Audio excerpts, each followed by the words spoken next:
Le vrai sujet du dopage dans le sport. Depuis quand Domingo parle de dopage? Tu vas sur mon terrain, Domingo? 2 heures du marathon. Merde, comment il s'appelle Sébastien Saoué, non? Un truc comme ça? Ouais, c'est ça. Sébastien Saoué qui est tombé, donc, qui a tombé le record du monde. L'homme était jamais descendu sous les 2 heures dans une course homologuée, on va dire. Et mais je crois en plus, Saoué, il est grave dans un truc justement antidopage level max. Enfin, il y met grave. Ah mais tous les athlètes sont dans le délire antidopage avec le max. I am just speechless. 1h59. C'est quand même zinzin. C'est quand même zinzin. 1h59 quoi. History. 1h59, il a envoyé le couze. Il dit c'est grâce aux chaussures. Bah t'as forcément de l'évolution technologique, mais bon. 3 world records la même course alors que ça fait 10 ans qu'on en parle. Bah petit à petit ça descend. Mais oui, il y a un deuxième mec qui était sous la barre des 2 heures et qui. Et pourtant quoi. Nike qui a dépensé des millions pour gérer la barre, péter la barre des 2 heures et c'est Adidas qui gagne. Ils sont tous dopés quand même. Mais non, mais gardons un peu de magie les gars. Non mais pour le coup, lui je crois qu'il est grave engagé dans la lutte antidopage et tout. Hein. En mode. L'argument de merde. L'argument de merde. Il est engagé dans la lutte antidopage, donc il ne peut pas se doper, l'argument de merde. Je sais pas à quel point il y a un. Comment ça s'appelle? Je vais pas dire de la merde, mais on m'avait dit justement que lui, je crois que notamment son staff, etc., les gens avec qui il s'entraîne, genre il leur fait passer des contrats, ou si jamais les mecs ils sont détectés dopés, enfin. Genre il est hyper vénère quoi. Tous Ah dopés. ouais. Il est hyper vénère, donc forcément il se dope pas. Attends, mais l'autre il est. Mais ça va, H. la Calvas? Il est sur le comptoir du PMU, sous pastis, a répété 3 fois de suite. Ah, tous dopés. Ah. C'est. Remets-moi-en. On passe pour des macaques, voilà, ça se fout de notre gueule. Allez, vous êtes sur le compteur du PMU, tous dopés, mais réveille-toi frérot. Ton argument c'est, non, lui il milite vraiment contre le dopage. Tu connais un athlète qui milite pour le dopage? Voilà. Non, moi j'ai grave envie de défendre le sport, tu vois. Je sais que c'est peut-être naïf et tout, mais c'est mon point de vue, tu vois, que j'ai envie d'y croire. Sinon les gars, c'est foutu en fait, on s'ambiance Voilà, il est dans la foi. Il est dans la foi. sur rien. Regarde Fatch, on va regarder Fatch. Mais sinon, on s'ambiance sur rien. Après, c'est la question de qu'est-ce qui est dopage, qu'est-ce qui est pas dopage, tu vois. Au bout d'un moment, il y a des potentiels produits qui étaient interdits à un moment. Qu'est-ce qui fait que. Enfin, c'est comme sur plein de produits, tu vois. Alors j'y crois Surtout qu'il y a des produits qui sont pas encore interdits. C'est particulièrement un truc où je connais pas grand chose, le dopage. Parce que c'est vrai que dans l'idée du fitness, c'est différent. Mais alors, le débat nati, pas nati et tout, moi je suis pas du tout. Enfin, vous voyez bien que non, quoi. Il a dit le débat nati pas nati. Encore un mec qui connaît bien Marvel Fitness, le Domingo. Mais c'est vrai qu'à chaque fois que je tombe sur des trucs création de contenu fitness, les mecs muscu, etc., c'est que du truc en mode, mais lui il est chargé mon gars en fait. Non, moi je suis nati en fait. Lui je peux te dire qu'il est sous peptide TRT, je sais pas quoi, la toute dernière qui vient de sortir. C'est juste évident en fait, c'est juste évident.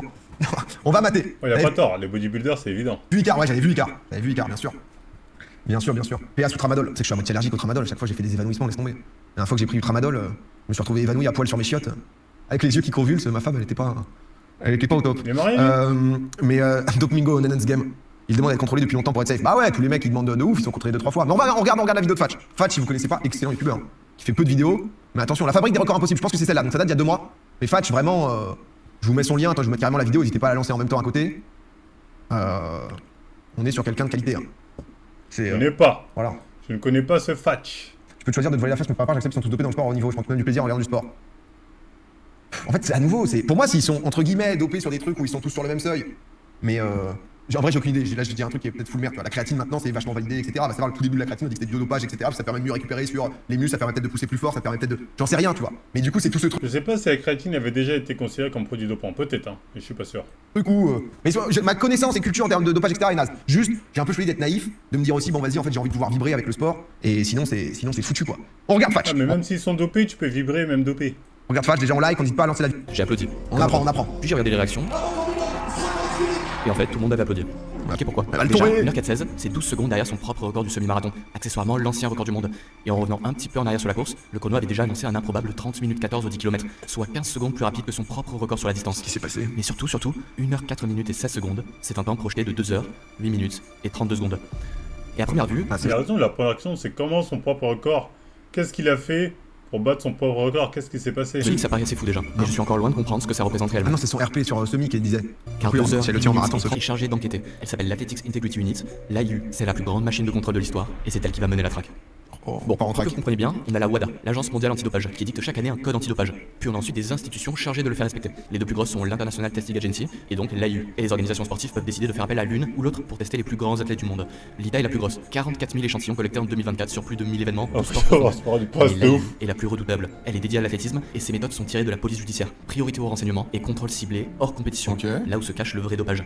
Surtout un ciblage chirurgical. Savoir qui tester, quand et où. Encore, enfin, tout ça, c'est des conneries. Ça a déjà été montré, démontré que tu pouvais te doper, être dans les normes autorisées par le dopage et pas te faire choper. Tu vois, tu te dopes et t'es dans les normes maximales autorisées et tes perfs augmentent. C'est-à-dire, c'était démontré, ça. Hein. Et après son record, C'est comment, Rufus alors Chepngetich devient l'une des Donc, priorités. le contrôle antidopage, là, ça, c'est une blague. Et enfin de trouver quelque chose, l'AIU cible une période précise, 1 mois et demi avant le marathon de Londres, au pic de sa préparation. Entre le 28 février et le 26 mars, 12 tests sont réalisés. 6 contrôles urinaires, On 5 parlait prises de de sang pour le produits passeport biologique, indétectables. afin de Quand même. suivre ses évolutions hématologiques et ainsi potentiellement déceler des valeurs qui évolueraient de manière non naturelle. Et enfin, une prise de sang sur sérum. Vous en conviendrez, c'est difficile de faire plus. Tous les échantillons sont ensuite envoyés au laboratoire de Lausanne pour analyse. Les T'as jours pas mal, hein, passent, putain. et 3 semaines plus tard, l'AIU reçoit enfin un appel du labo. Un Non. échantillon est sorti du lot, celui du test urinaire du 14 mars 2025, Mais non. code 14 52 26. Oula. Il contiendrait la présence d'une molécule interdite, de l'hydrochlorothiazide, dit HCTZ. L'agence antidopage aurait-elle enfin trouvé de quoi faire tomber la Kenyane? Peut-être. La piste paraît solide, mais rien n'est encore fait. D'abord parce qu'un contrôle positif n'est pas automatiquement synonyme de suspension. L'athlète peut réussir à se défendre, par exemple en parlant d'une prise par erreur.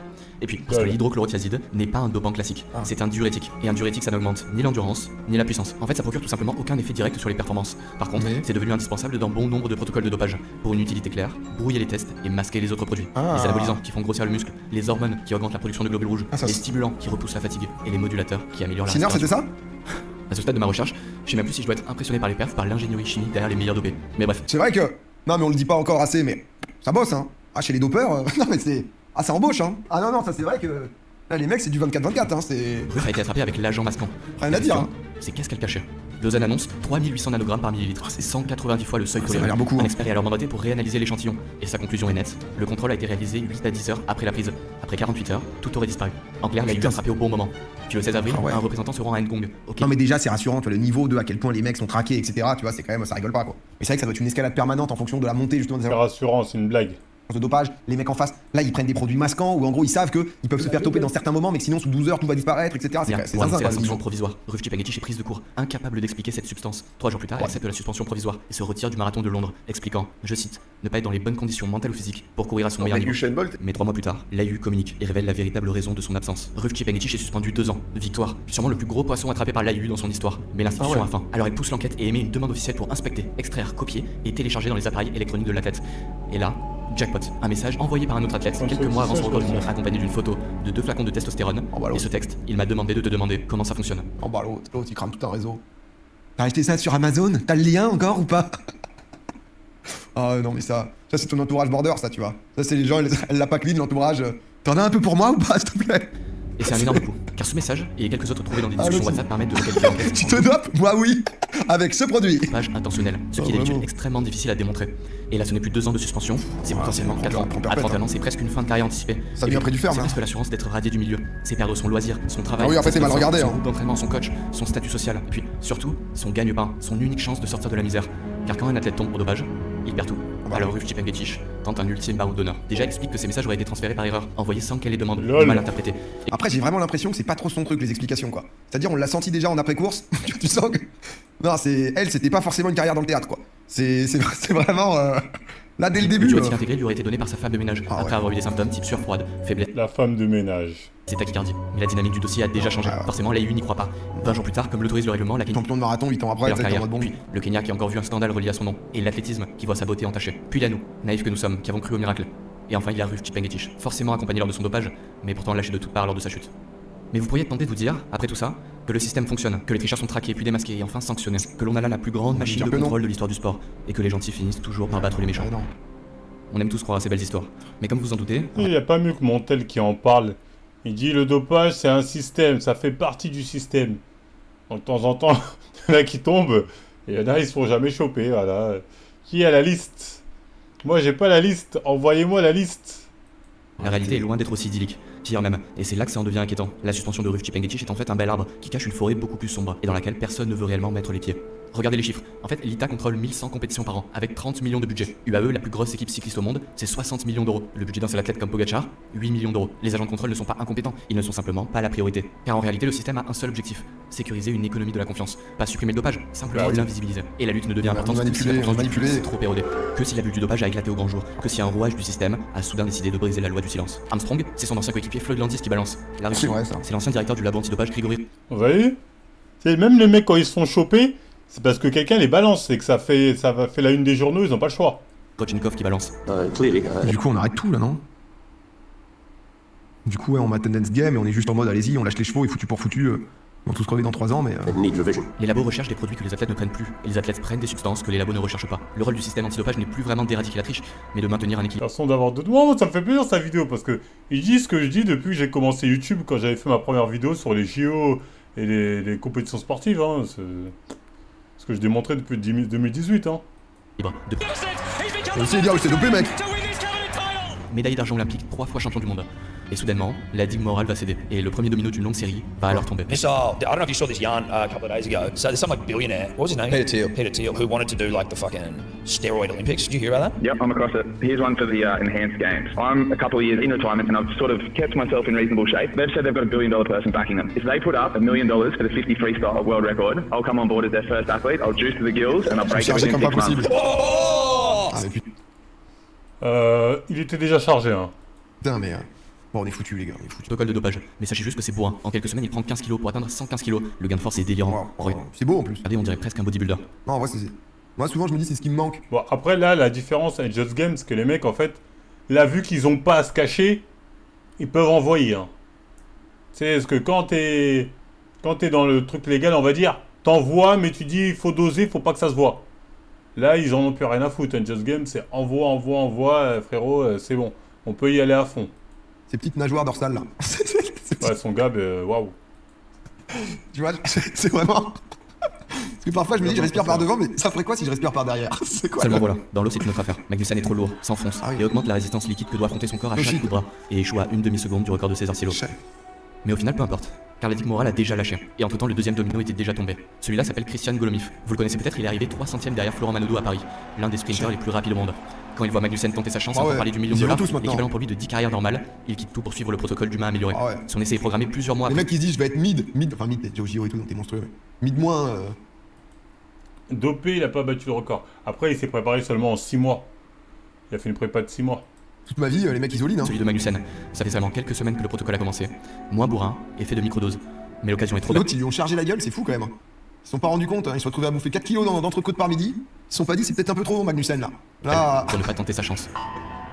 3 puissantes ondulations pour sortir de l'eau, puis une nage fluide. C'est que l'autre, c'était un cobaye. L'autre, depuis, il y a un troisième bras qui lui a poussé, il est là en mode pour. Est-ce que je peux avoir un bout du million? C'est vraiment. Précise. Résumé, dopé, il a pas gagné. Preuve que le record a été fait par un dopé de ouf. C'est abominable. C'est Frankenstein, le coup. Dans un bassin vidé de toute âme, le martèlement de ses bras résonne comme un métronome. Record battu de 2 centièmes. Était déjà trouble depuis longtemps. Caféine égale triche, Imo. Oh, mais là, dans ce cas, on s'en sort plus, frérot. Bon, après, caféine, oui, ça peut te booster, mais faut pas déconner non plus. Non, mais là, faut peut-être revoir aussi C'est pas un gain significatif, faut pas déconner, ouais. un peu ses standards, parce que sinon, en effet, on est foutu, quoi. Non, là, si on se dit caféine égale triche, bon bah. Ah, il a bouffé des pâtes la veille, le chien! Ah, c'est. Il la rend juste plus visible. Après, c'est un bon boost, hein, la caféine. En vrai, ça met bien. Si t'arrives à la résister et que tu te retrouves pas à avoir la chiasse. Ah, c'est pas déconner. Cette nouvelle compétition est passe et que nos héros en viennent soudainement à nous recommander leurs produits. Que ferons-nous? Science sans conscience n'est que ruine de l'âme. Appliqué au... Le dopage, c'est juste une histoire de légalité, hein. Si demain il légalise malgré les contre-coups, il y aura une majorité de gens qui vont se doper, hein. Mais même des gens random, déjà les gens random se dopent direct. Mais c'est une histoire de papier de ce que tu légalises ou pas. C'est-à-dire d'un pays à un autre, il y a des produits, ça passe quoi. Parce que c'est légal. Au sport, cette ruine a déjà un nom. Malgré les C'est le effets dopage. secondaires. Alors la prochaine fois que vous verrez un record, applaudissez. Quand même. Mais n'oubliez pas que ce n'est qu'un contrat. Entre un corps, de l'argent, de la science. Bon, Fatch, on l'aime. Fatch, les amis, honnêtement, si vous. Ça suce Fatch, que je ne connaissais pas, alors qu'il fait ce que moi je faisais déjà en 2018. Hein. Mais les gens comme Ponce, quand c'est Fatch, c'est une masterclass. Quand c'est Marvel, c'est de la haine. C'est un rageux, c'est de la haine, il n'y connaît rien. Bon. Il a marre de ces 2 poids 2 mesures. Est dopé. Il s'est jamais fait toquer, mais il est clairement dopé. C'est pas grave. Hein. Ah ouais. Dis-toi que tous ses coéquipiers sont tombés pour dopage. Tous sauf lui. Lui, parce qu'il a été triple champion olympique, ça a été une icône. Il remplissait les stades. Donc, sur le plan économique, c'est impossible de le faire tomber. Et ça a aucun intérêt de le faire tomber maintenant. L'histoire est passée. Mais Marvel, tu parles pas de la même manière. Je souffre. Tes anciennes vidéos sont regardables. Tu fous de ma gueule, toi je te banne là. Prends ta semaine, ça te fait du bien. T'es juste un suceur de bits, c'est tout. Et il vaut mieux que ça nourrisse l'imaginaire des gens. En tout cas, c'est pas mon point de vue. Hein. C'est ce que pensent les gens qui ont ces prises de sang. Non, mais Usain Bolt est dopé. Il s'est jamais fait toquer, mais il est... Ah oui. C'est quelle année, ça? Il y a 2017, sa mère. J'ai dit 2017. Et encore, il y en a d'autres, hein. Celle-là, mais il y en avait d'autres. J'étais tout joufflu.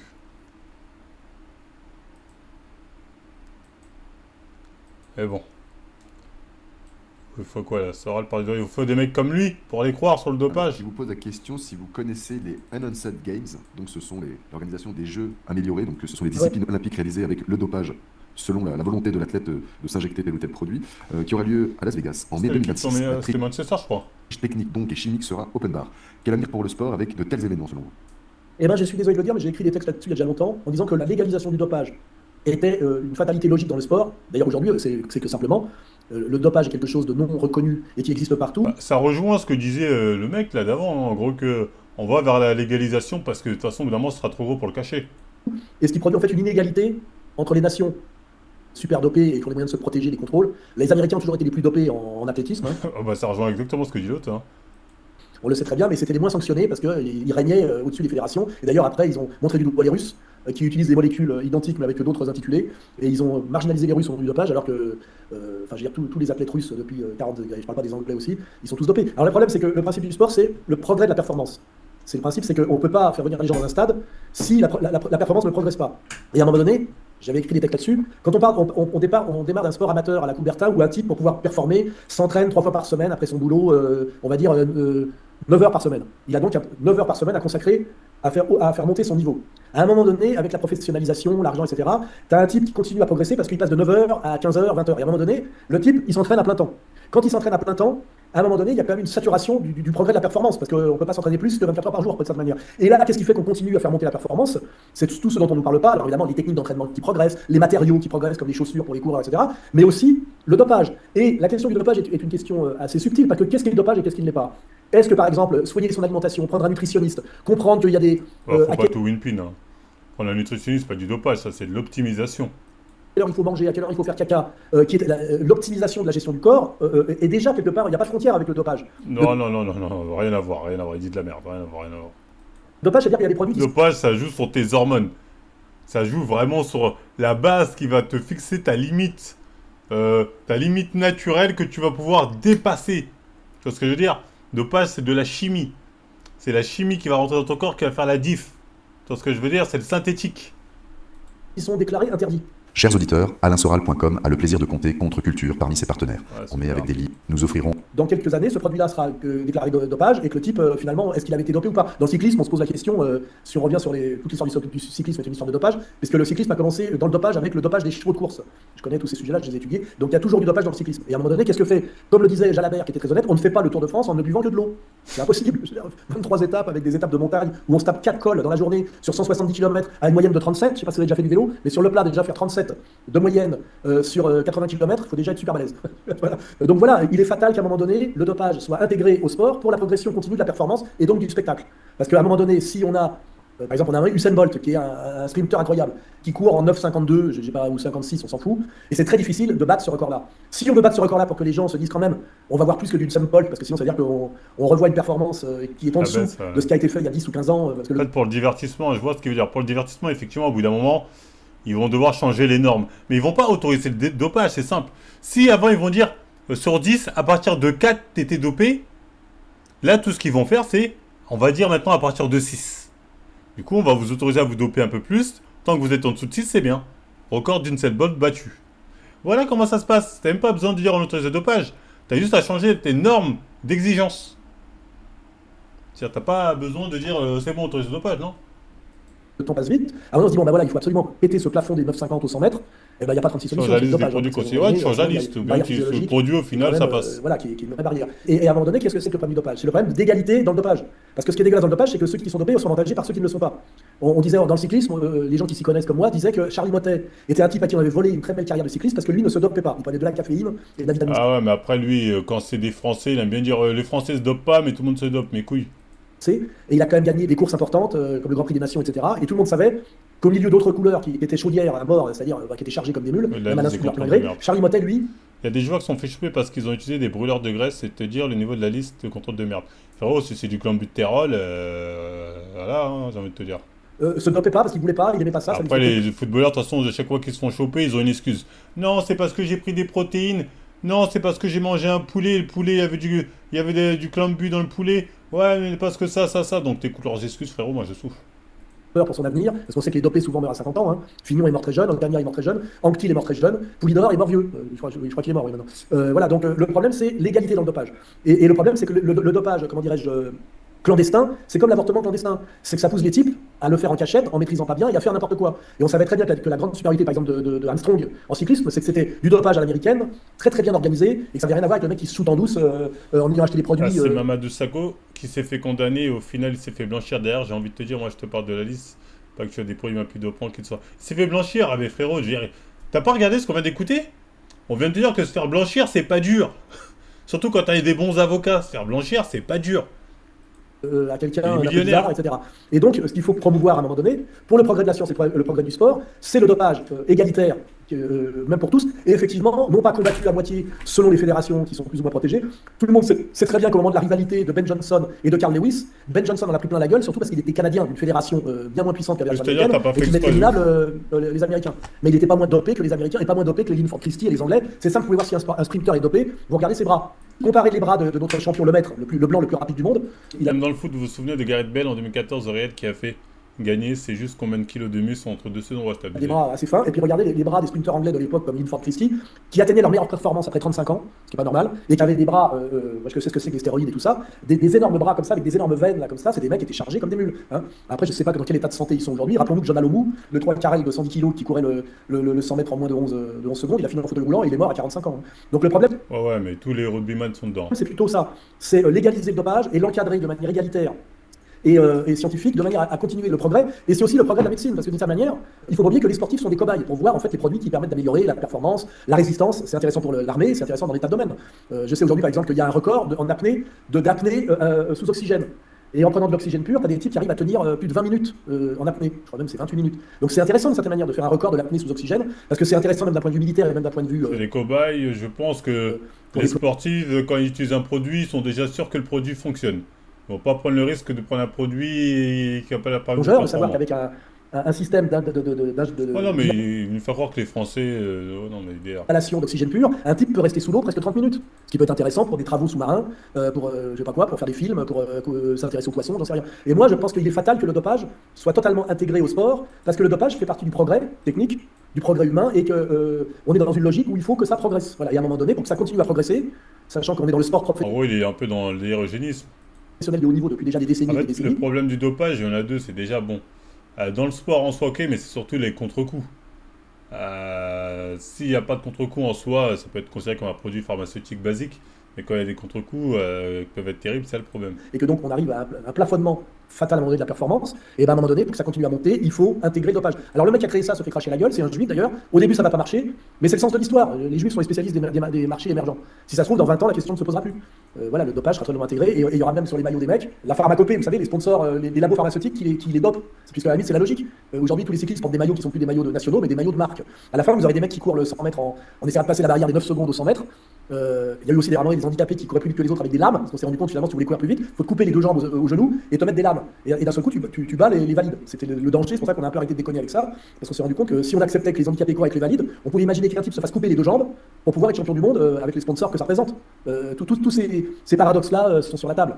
Hein. Voilà, donc de toute façon le dopage est omniprésent dans le sport, ce qui est peut-être le légaliser, c'est le sortir, je dirais, un peu comme l'avortement, des arrière-cours un peu sordides, qui sont donc dangereuses, et que ce soit égalitaire, pour que tout le monde soit égal face au dopage, ce qui est toujours un problème, hein, les petites nations par rapport aux grandes nations, ceux qui ont accès à de la recherche et à un lobby pharmaceutique plus puissant qu'un autre, il y aura toujours Je pense que les grandes nations techniquement avancées sont toujours favorisées si on légalise le dopage par rapport aux petites nations. Et on peut même d'ailleurs, de ce point de vue-là, pourquoi par exemple les Éthiopiens, les Africains, Kenyans des hauts plateaux courent plus vite que les autres, est-ce que c'est pas du dopage naturel? Les mecs, ils vivent dès l'enfance à 2000 mètres d'altitude, comme en Abyssinie. N'importe quoi. Est-ce que c'est du dopage naturel parce qu'ils vivent nanani nanana?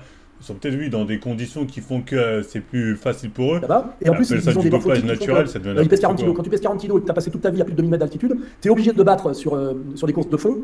Un Européen qui vit au niveau de la mer et qui fait, même si c'est un petit gabarit, qui fait quand même lui. Bon, quand tu écoutes lui, c'est en gros, les Européens, faites votre truc entre Européens, les Africains entre Africains, les nanis entre nananas, c'est ça. 55 kilos, et déjà, ou 60 kilos. Donc à la limite, on pourrait presque parler de dopage naturel. Je me rappelle qu'à l'époque, les cyclistes qui voulaient battre le record de l'heure, c'est un truc d'ailleurs qui intéresse plus grand monde, le record de l'heure, les mecs allaient s'entraîner en altitude et essayer de le passer à Mexico. Et d'ailleurs, on pouvait discuter du fait qu'ils l'avaient fait à Mexico. On peut le faire à La Paz, même. On fait construire un anneau de vitesse à La Paz, qui est la ville la plus haute du monde, je dirais, pour battre le record. Donc ça, est-ce que c'est pas du dopage déjà? Est-ce que tout ça, on a même des boxeurs qui font des stages en altitude pour se renforcer le cardio. Tout ça existe. Donc qu'est-ce qui est du dopage, qu'est-ce qui n'en est pas? Ce qui est pénible, c'est le mensonge sur le dopage, l'inégalité sur le dopage, et le fait à un moment donné qu'un mec qui n'y connaît rien te dit dopé, tricherie. Mais en fait, le dopage c'est compliqué. Il y a des types à un moment donné qui ont pris un coup de froid, ils ont une compétition qui arrive, il faut qu'ils se soignent un peu, et parfois des produits qu'ils devraient prendre comme médicaments sont interdits parce que sur les listes de produits dopants. Et le type, finalement, ne peut pas se soigner. Et s'il se soigne et puis qu'on dit vous avez pris tel et tel cachet, machin, il dit ouais, j'avais la crève. Le mec, on peut le montrer du doigt comme un tricheur, alors qu'en fait, il a simplement chopé la crève à l'entraînement, parce que souvent, quand on fait des entraînements assez durs, on prend des coups de froid. Donc c'est très naïf, hein.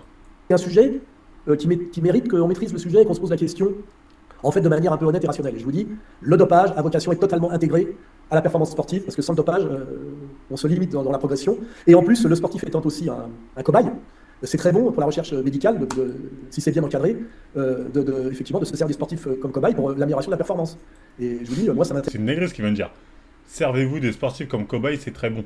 De voir jusqu'où pourrait aller un coureur de 100 mètres, si à un moment donné, c'est une négresse de dire ça. On commence vraiment à se mettre sérieusement au dopage. Alors après, peut-être que ça pose un problème d'espérance de vie. Mais de toute façon, on sait très bien que tous les footballeurs américains sont dopés à mort, et l'espérance de vie d'un footballeur américain de haut niveau, c'est 52 ans. On sait très bien que tous leurs organes sont entiers. Moi, j'en ai parlé avec des mecs qui m'ont dit, tu vois ces mecs qui sont des beaux bébés, etc. Tu regardes leurs organes, leurs reins sont foutus, leur cœur est foutu, leurs poumons sont foutus, leur rate est foutu. Et c'est comme une bagnole de sport. Le capot est encore correct, mais le moteur est totalement déglingué par le fait d'avoir tourné à 300 à l'heure, à 12 000 tours pendant des centaines de kilomètres, quoi. C'est un peu ça. Donc voilà, il y a un verrou qui va péter, il pètera bientôt. Là, il y a un mec qui a pris les devants. Il va s'en prendre plein la gueule par les moralistes à la con et les journalistes sportifs qui sont en général des crétins. Et en réalité, dans quelques années, tout ça sera intégré totalement. Il y a pas mal qui ont terminé avec des maladies des enfants trisomiques. Tu me dis, les Russes utilisaient des joueurs de foot algériens comme cobayes pour leur dopage. En tous les cas, c'est une dinguerie. C'est quoi ça? Jets Game, longévité. Ils vendent directement leurs produits dopants? Ils perdent pas de temps, eux. Bah, c'est les Américains, il faut commercialiser, hein. Testostérone.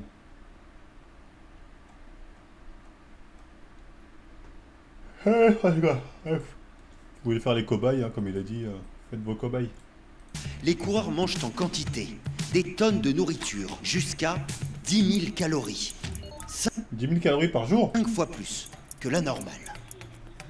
Un peu plus que 5 fois même. 30 minutes à peine après l'arrivée, l'heure est déjà au goûter. Pas n'importe lequel. Une assiette pleine, calculée au gramme près. Du poulet, un peu de poivron. Après cette dure journée chaude, un peu de salé, ça fait du bien. Le régime spécial grande boucle, c'est environ 1200 grammes de glucides par jour. Des sucres lents, pour compenser les efforts sur le vélo. Comme si vous consommiez 40 pizzas, 24 hamburgers en une seule journée. Ouais, c'est quoi cette dinguerie là? Ou encore 2 tablettes de chocolat au lait toutes les heures. Du réveil au coucher, les coureurs ne s'arrêtent quasiment jamais de manger, surveillés par un nutritionniste comme Lucie Beyer dans cette équipe. Ils commencent par le petit déjeuner, ensuite ils ont un snack d'avant-course qui est consommé dans le bus, et puis ensuite dès l'arrivée ils se réhydratent avec du liquide bien sûr, des boissons glucidiques aussi. Ensuite vient l'heure du dîner et ils ont de nouveau un petit snack avant le coucher. Pendant l'étape, là aussi il faut alimenter les coureurs en calories. Les équipes réalisent plusieurs ravitaillements, comme ici. Des sacs appelés musettes, avec à chaque fois à l'intérieur boissons vitaminées, barres de céréales ou gel énergisant. Toutes les heures, l'équivalent d'un plat de pâtes entier à engloutir. Moi sur le compteur, j'ai une alerte toutes les 40 minutes pour essayer d'y penser. En termes de calories, lui, c'est ce qu'on arrive à manger sur... Et ce qu'on est obligé de manger aussi sur le vélo, c'est un truc de fou. Waouh. Après, il pédale pendant des heures, j'imagine. Les joueurs de l'équipe d'Algérie qui ont joué la Coupe du Monde en 86 et qui ont remporté la CAN en 90 reviennent dans l'actualité d'une façon tout à fait dramatique, puisque au moins 9 des joueurs de cette équipe ont enfanté des filles ou des garçons lourdement handicapés, que ce soit sur le plan physique ou sur le plan mental. Même si rien n'a été établi, il semblerait que des médecins russes aient donné des produits dopants à ces joueurs. Encore une fois, il faudra le prouver, bien sûr. Est-ce que c'est la cause, en tout cas, de cette tragédie? On voit ça avec Thierry Vildary. C'est l'apothéose de celle qu'on a appelée la génération dorée du foot algérien. Ce 16 mars 90, emmené par son trio... Au moins, ils avouent qu'ils étaient dopés. Magique d'attaquant Madjer Nenad Oudjami, l'Algérie bat le Nigeria 1-0 et remporte sa première Coupe d'Afrique des Nations, la seule. Donc ils ont gagné. Donc l'Algérie, votre première Coupe des Nations, vous l'avez eue en vous dopant. C'est intéressant à savoir. La CAN 90, c'est l'heure de gloire d'un grand attaquant, Djamel Menad, le meilleur buteur. Un temps plus tard, le voici à la pointe d'un autre combat. Elle est née avec cet handicap-là. Après les investigations, les contrôles, les examens. Ah mais là c'est avoué du dopage russe. Et tout, on a trouvé que dans son cerveau il manquait quelque chose, il manquait le corps calleux. Elle n'a pas d'équilibre, même quand elle marche, il faut la tenir, il faut la guider. Rima, sa fille, a 18 ans et Djamel, un doute sur l'origine de son handicap. On recherche les causes qui ont fait que nos enfants sont nés handicapés, avec des malformations, avec des manques. On se demande pourquoi. Dans cette équipe de légende, Djamel n'est pas le seul frappé par ce mal.